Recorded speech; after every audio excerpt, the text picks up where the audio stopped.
Hello, everyone. Welcome back. So, last week we went over the fundamentals again, of course. We built this figure using this model, and we went over the abstraction, the simplicity, how we can move those shapes around. We got a little bit more in depth with anatomy. And always remember the strength of the drawing relies on its abstraction, relies on those bigger ideas at the beginning of the drawing. So reaffirming those fundamentals, those basic steps, those bigger ideas will help us create stronger drawings. So today, I want to go over painting in the light a little bit. As you can see, the initial drawing here has a bunch of light that's already painted. And the idea of painting in the light stems from drawing out the light with the paper towel before painting. So when we drew out the light in here, we were thinking of different anatomical references. We were thinking of how muscles wrap around the body, they shape the form, create little nuances in the skin. And we're going to think that same way in this demonstration as well. So let's just go ahead and get started. I'm going to dip my paintbrush into a homemade black that we make here at Studio Incaminati. That homemade black is going to be 2 parts ivory black and 1 part burnt umber. And we're going to mix that with some titanium white. Now, titanium white is a very cool paint, so it will cool off the warmth of the black. So you'll end up with like this bluey looking figure, bluish gray. I like Kremnitz white. Kremnitz white is on the warmer side, so it'll maintain the warmth if you use it with these kinds of drawings, but I don't have Kremnitz white right now, so we're just going to use titanium white instead. All right, to get us started, I love to start in an area that I'm familiar with, and that way it gets my mind going pretty much from the start. And one area that I love doing is right up in here in the shoulders and the chest area, because I know that right here, this is that front plane of the shoulder. That's a little too dark in there. We want to go higher in value. And this is just a value exercise. This is a closed grisaille. A grisaille is just like the underpainting of any given painting. So let's go ahead and try that again. That's a lot better. I think even maybe just a little bit darker. We're just going to go in there. That's going to be the front plane of the deltoid. Now the deltoid comes up in here. It'll wrap around. It'll come down this way. It's going to attach itself to the top of the humerus. And it's going to connect with that pectoralis muscle in here. Connect to the acromion process. That's where that bone, the top of that collarbone, meets and wraps around the back into the scapula. So the pectoralis muscle will come across from the sternum. This is one of those. The pectoralis, I'm kind of being a little jumpy here. Okay, so we're gonna fill that in a little bit. That's the top plane of the deltoid that comes out and down here. Now, the middle point of this deltoid, that might be a little big for this model, but that's fine. That's fine. We're just using this as a teaching moment, right? You can see in here, that's where that deltoid comes up. And then in here, that's where the biceps brachii come in and under. They're the ones who attach to underneath the humerus. There. I'm gonna go ahead and kind of shape that up a little bit. Right. So that bicep is gonna be right in here. The bottom half of that bicep is in shadow. So that biceps brachii will pull or push into the arm, attach itself to the humerus, and down here it'll attach itself to the inside of the elbow in there. And behind the deltoid here, that's where the tricep hits. And you have the tendon to the triceps that comes down all the way to the elbow. And there's a middle muscle in here in between the two. I forget what it's called. I honestly forget what it's called. But your bicep or your arm consists of those two big muscle groups with this like one little cushion in the middle, and then of course the shoulder. So when it comes out, let's do this. So if this is my arm here, that deltoid will come down here. This is your deltoid in here. And then that tricep will come down, indent, and this is if you're looking at it from the side. And the bicep will kind of protrude, come out. Let's get some more paint on that brush. Protrude, come out, and then go back in. This is where your elbow will hit, and then your forearm kind of hits right here. But right in the middle, there's a muscle in there. It kind of separates the tricep and the bicep. Yeah. There you go. A little bit of an arm anatomy drawing there. I'm gonna finish this up. There's this muscle that comes in and attaches to that tricep, or that tendon of the tricep, and it's this muscle that wraps around your forearm. The brachioradialis, if I'm not mistaken. And that'll wrap itself this way.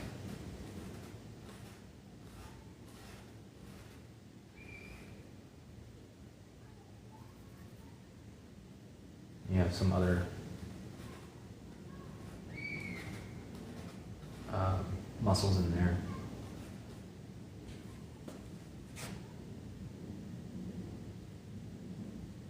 So the muscles on the top of your arm are going to be your extensor muscles. These are going to be your extensor muscles, and these are going to be your flexor muscles. Okay? You can see the muscles pull whenever you do that. So you can see some in here. These are your extensors, and these are your flexors.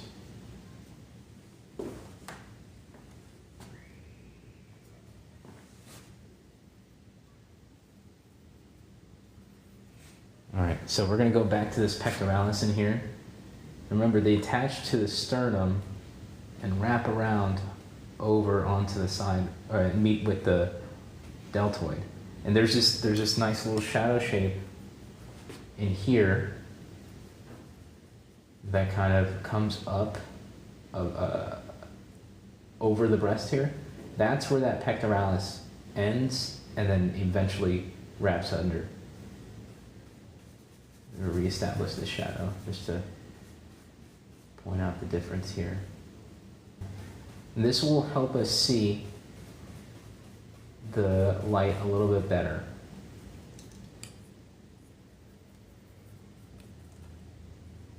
See, this darkness in here makes the light that much lighter.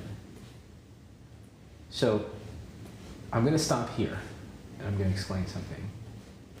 Because this is a female model, the breasts become up-facing planes because they're hanging off the front of the chest. So these upward-facing planes will also wrap around this way because they're attaching themselves to the side of the pectoralis in here. They'll like face this way, fit this way, wrap around. Because the end of the pectoralis is somewhere around here. And it'll go up, slant here, and then reattach the pectoralis here. This is that deltoid. Attaches. It'll usually come down right about here and then attach up there. You have the top portion, the medial portion, and then the lower portion. And that's your pectoralis.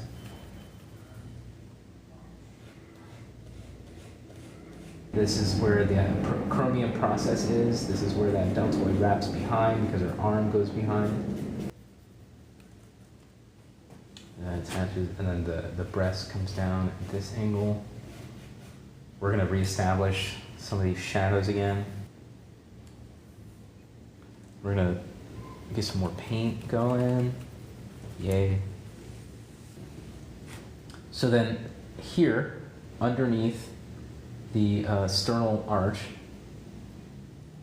which would be right here, and that's where you get this shadow shape from, because it's the costal arch comes down this way and creates certain rivets and protrusions in the skin. And here is your abdomen in here. That also meets with the oblique, and that oblique wraps around on top of the pelvis. That oblique will tell you where that ACES is usually. It comes from the back here. This is going to be your abdomen, and your abdomen will like kind of push out forward because of the costal arch, and then the skin will kind of come back in just a little bit, and the belly will hang loose a little bit. We have all that in there. That's the oblique coming in right underneath the hand. And I usually just go with the planes, And those planes are only informed because of the anatomy. So you're not just like going, oh, there's an indent here or a downward facing plane here.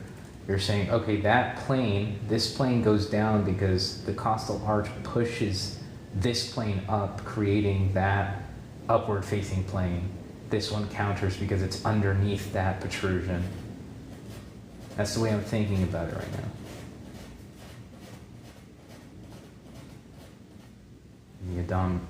The abdomen goes back down here.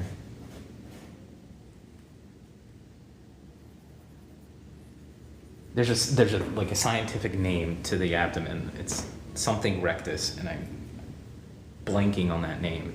So here's the ACES of that pelvis here. It's kind of covered by the hand in here, but that's okay. We still know where it's at. And if you've watched any of my previous videos, the top of the sartorius muscle will hit the ACES and wrap itself over and around that leg, that thigh. And it will meet on the inside of the knee here, which we can't see right now, but we know that it's there. We know that that muscle is in there. And that information tells us a lot about this drawing. So that piece of information of where the ACES was told us where the sartorius is, and it tells us where it wraps around here. And we know that this shadow shape in here is called by the great trochanter pulling on the skin, creating that valley. This here is going to be that gluteus medius catching the light.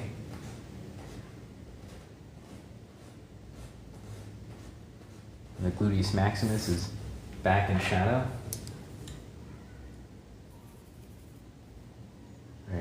here. Now, normally you don't put like straight black into your shadows. You want to make it some sort of lighter version. But for the sake of this demonstration, I'm going to just do the stark contrast so we can see things a bit better.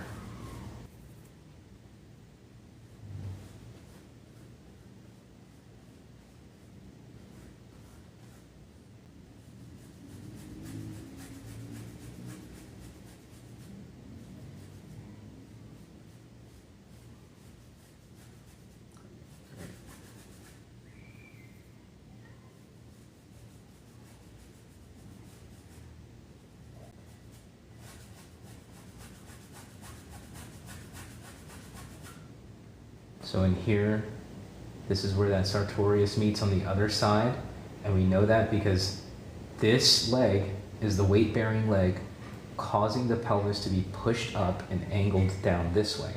So the ACES on her right side of her body, our optical left, is going to be lower because of all that weight pushing the left side of her body up. That Sartorius is going to come and wrap itself around here. And it's going to wrap around the knee somewhere in here. And that's in shadow, so we don't even need to worry about that. And this space right next to it are just a bunch of adductor muscles kind of grouped in there. Same thing on this side here. And the quad muscle comes out from a similar spot just below the Sartorius, and it'll create this like protrusion in the skin, and eventually comes down right before the patella and just indent. So it creates this almost teardrop shape. And the inside, you can feel it on your own thigh or your own quadricep. If you feel where your knee is, and from both sides, drag your fingers up, you can feel where the inside of that quad hits in relationship to the outside of that quad. The inside of that quad is always going to be lower than it is on the outside. So, just to show you, this is where that inside quad is going to hit normally.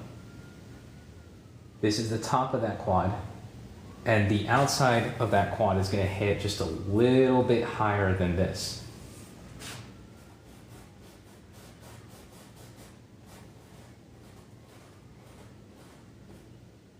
This is the top of that quad. This is going to be the side of that quad. I'm just pushing into the light just so you can see that. Or pushing into the shadow, excuse me. So you can see where that hits. And then the patella pushes out to the knee there.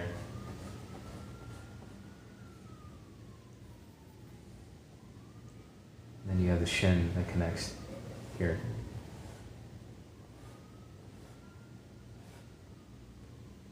Right in front of that leg.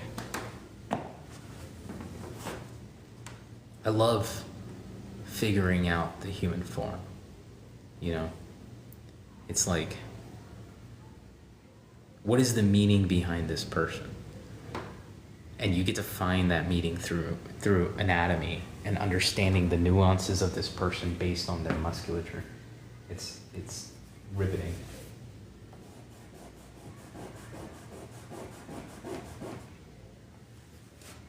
And we know that this light in here is going to be that shin. And what I'm doing with the color of the tone here, of the value, is I'm just laying down an initial value for the whole thing. And normally when the model is up there, you'll be comparing values to, or the values on the model to other values on the model. So usually the light hits from here, right? So every upward facing plane is going to catch most of the light, and the strongest the light is going to hit at is right up here, where that top of the head is. So more likely than not, you will have your highlight hit the top of that head, or even the top of the forehead. And every upward facing plane is going to be brighter than its context. Why? Because the plane is facing towards the light. It's not being dragged away, so it's getting a direct hit. Whereas these planes that go down, and the further down you go on the body, the less light is prominent. The light can't reach all the way down there as strong as it can reach towards the top. What we call that is the fall off of light. As light goes down, as light travels down the form, its strength is less and less, so it falls off as it goes down. Fall off of light.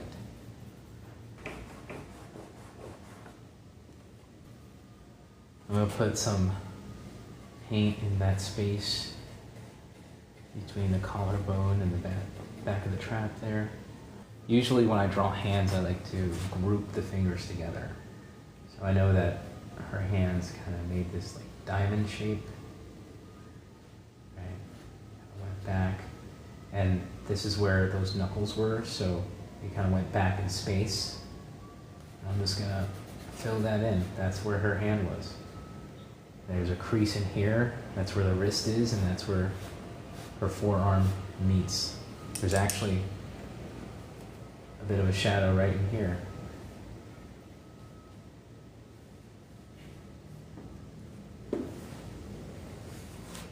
My hope is that by the end of this demonstration, you have a much better and clearer idea of how to use anatomy to inform the light in your drawing. The bones and muscles underneath your skin cause certain protrusions and indents on the surface of your skin. For example, the breasts hang off of the pectoralis, creating these upward facing planes that also create shadows underneath those breasts. Because those planes underneath the black breasts are downward facing planes. They're facing away from the light. So when we have an upward facing plane, it's going to catch more of the light than a downward facing plane would. This is how I use anatomy to inform my drawings and make them a lot more sturdy, a lot more, ooh, I got black on my white shirt.